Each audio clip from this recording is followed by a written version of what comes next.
Do you understand that the word dismantle or police-free also makes some people nervous? For instance, what if in the middle of the night my home is broken into? Who do I call? Yes, I mean, I hear that loud and clear from a lot of my neighbors. And I know, and myself too, and I know that that comes from a place of privilege, because for those of us for whom the system is working, I think we need to step back and imagine what it would feel like to already live in that reality, where calling the police may mean more harm is done. I don't know how anyone is still watching CNN. I have no idea. Okay, so I took a few days off because tensions were just super high. I'm literally living in the middle of all of this. I feared for my safety the other night.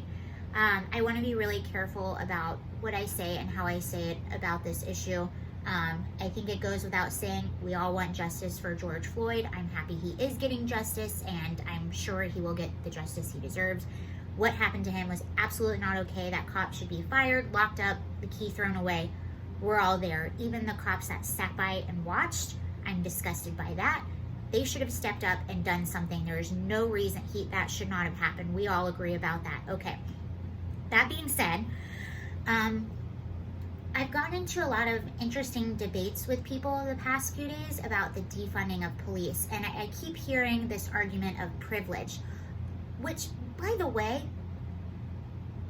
how could you tell anyone living in this country, I don't care what economic background, what color of your skin, how old you are, how can you say that it is a privilege for someone to be safe? In my opinion, that should be a right in this country. The right to be safe, the right to defend yourself. Safety is not a privilege. And the interesting thing about this argument when it comes to defunding the police is that who do you think defunding the police is going to hurt the most? Do you think it's going to be the privileged who, if you saw Larry Elder's tweet the other day, hit the nail on the head? No, defunding the police is not going to hurt the privileged. They're just going to have better security around their houses. They're going to put up cameras. They're going to arm themselves, and they're going to hire armed security. It's going to hurt the low-income people living, and I'm one of them, living in lower-income, high-crime areas. Those are the people that it's going to hurt the most, and those people are the ones that can't afford to have armed security and fancy security systems around the house. So that argument of being privileged is just absolutely silly, and just pure insanity in my opinion. Also, what about women? I thought we were all feminists here. I thought we want. What about the victims of domestic violence? What about the victims of sex trafficking? What about children who are being exploited? What about all of those people? That's who it's going to hurt. What about the single mom trying to raise her kids in a low-income, high-crime area? What about her? I do believe in more funding for what I would think are mentorship programs going into sort of high-crime, lower-income areas, because there are a lot of people that don't have fathers. And look, I was one of them. I grew up poor. My mom worked 7 days a week. My parents divorced when I was 7 years old. I basically raised myself. Luckily, I didn't live in a particularly dangerous area, but what if I had? I will say I engaged in a lot of things that if I had a mom and a dad in the home, and if my mom didn't work 7 days a week, there are a lot of things that I would not have engaged in at such a young age that I did. So I'm a big advocate for mentorship programs going into some of these areas. And I honestly wish that I would have had that when I was younger. Maybe I would have gone to a 4-year university. I only went to a 2-year university because I just didn't have anyone at home to make me do my homework. Therefore, I didn't do very well in school. Okay, that being said, I want to tell you about my experience yesterday. I have a few videos to show you, and then I have something I want to read to you, and I'll leave you with one more video before we go.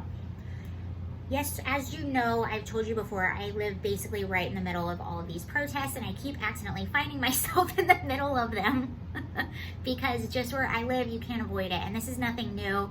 I've had LGBTQ protests around this area, women's march things around my area, so I'm no stranger to protests. I love it, even if I don't agree with the reasoning behind the protest. I am all for people going out and protesting, especially people that are younger than me. I know I look young, but I'm 35. I'm not that young. Okay, so yesterday I was out and about with a friend in the neighborhood of West Hollywood. And so I'm walking around the neighborhood and we're seeing a few bars finally open. So there's a few more people out kind of hanging out and partying. We're walking around and notice just tons of police everywhere. National Guard is on the roof of certain buildings.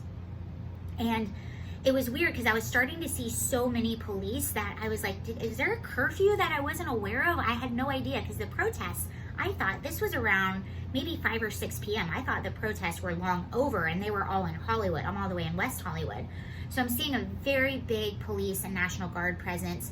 And the interesting thing was, you see the police posted up along the place, you see the National Guard, and the feeling toward the police among the residents here was a very positive feeling. Like, I was watching residents go by, they're saying thank you to the police, they're giving the thumbs up to the National Guard, they're waving to the National Guard, they're like shaking the hands of the police. The residents in the neighborhood of West Hollywood seemed to be very appreciative that the police were there. And let me explain the city of West Hollywood. What West Hollywood is about as liberal and about as diverse as it gets. And I'm not just talking, you know, I hate identity politics. I'm not just saying the white people were saying thank you to the police. It was every age, every ethnicity, like every gender, every orientation was going up, and they were very, very thankful that the police were there.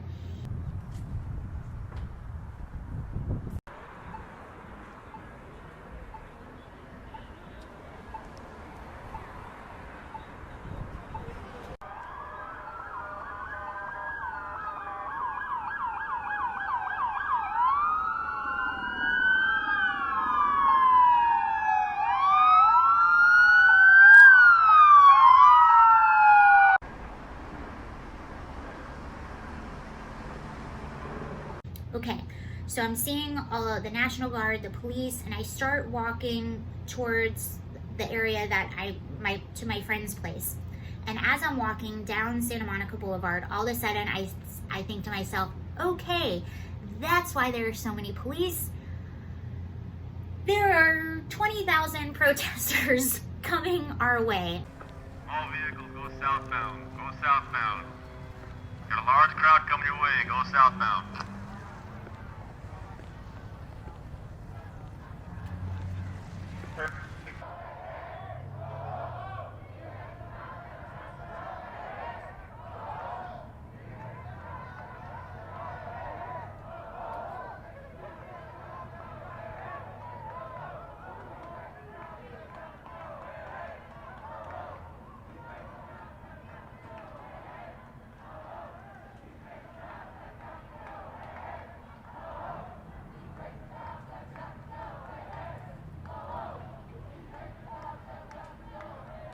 Marching towards us. So we see the protests starting, and my first thought, get the hell out of there. What I saw the other night was really scary, and then I thought, no, they look really peaceful.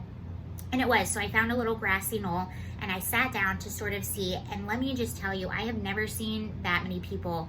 It was, the crowd was absolutely massive, but it was totally peaceful. They were marching. So I kind of sat down and I was filming. Now, while I sat down and while I was filming, one of the protesters motioned me to come and to join the march.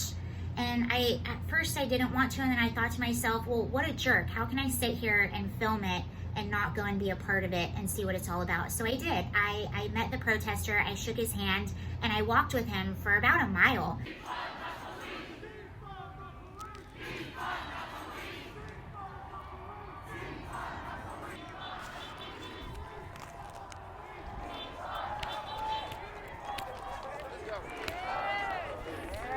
There we go.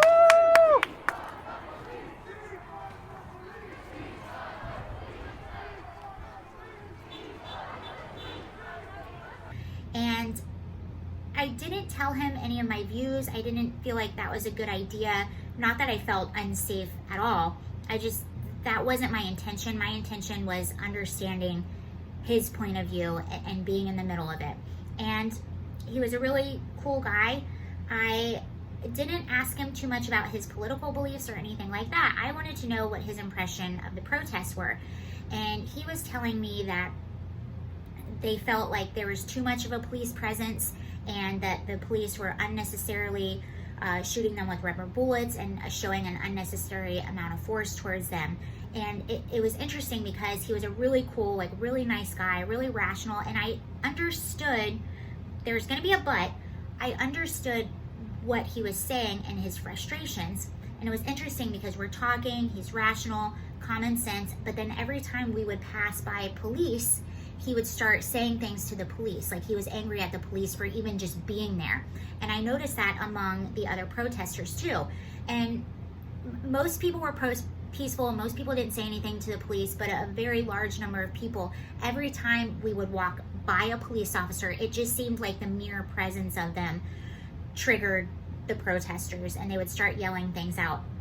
And even before we saw the police, they were protesting a lot of different things. The hands up thing, they were chanting defund the police, they were chanting F the police. But even though they were saying that, it was peaceful. I didn't see anyone like instigating anything, but I did see a few people yell at the police when we would pass by them.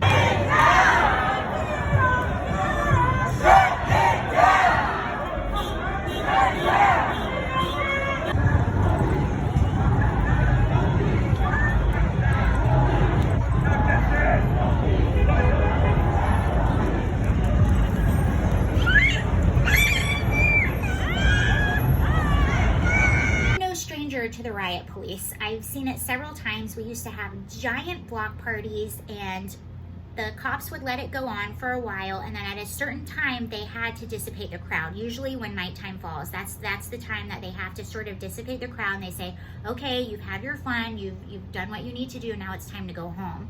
And they always yell out warnings, they always say get back. I've seen a few videos where police have shot into the crowd, and that is not okay. I completely agree.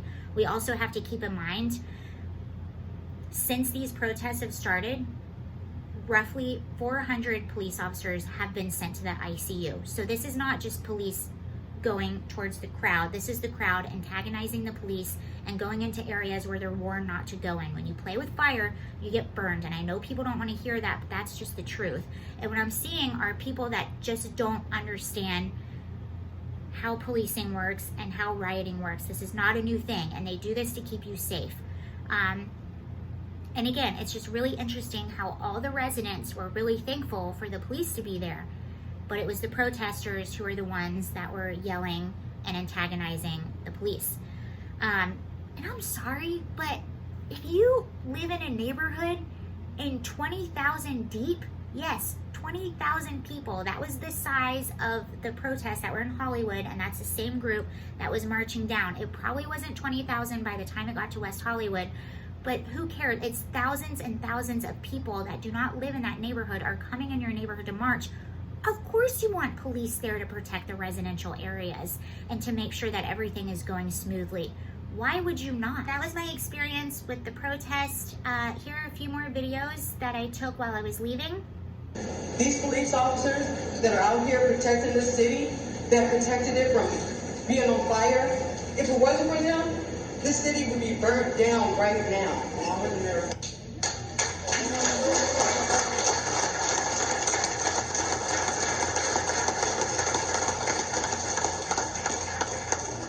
I promise you, this union will go to our grave fighting.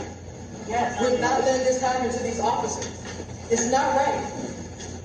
You're cutting 250. First of all, civilians are going on furloughs because you didn't have money. Now you're finding the money to give $250 million to Black Lives Matter.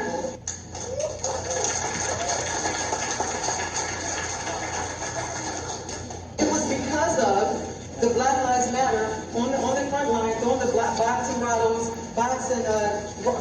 at these officers, cracking their skulls. It's because of them, because of their constant pandering at the police commission. It's 100 of them. But you guys are listening to them. What about the law-abiding citizens that are law-abiding, they don't break the law? All they want is these officers to protect them. And this is what they do every day. And now you're cutting from their families. When they put everything on the line, we're going to fight.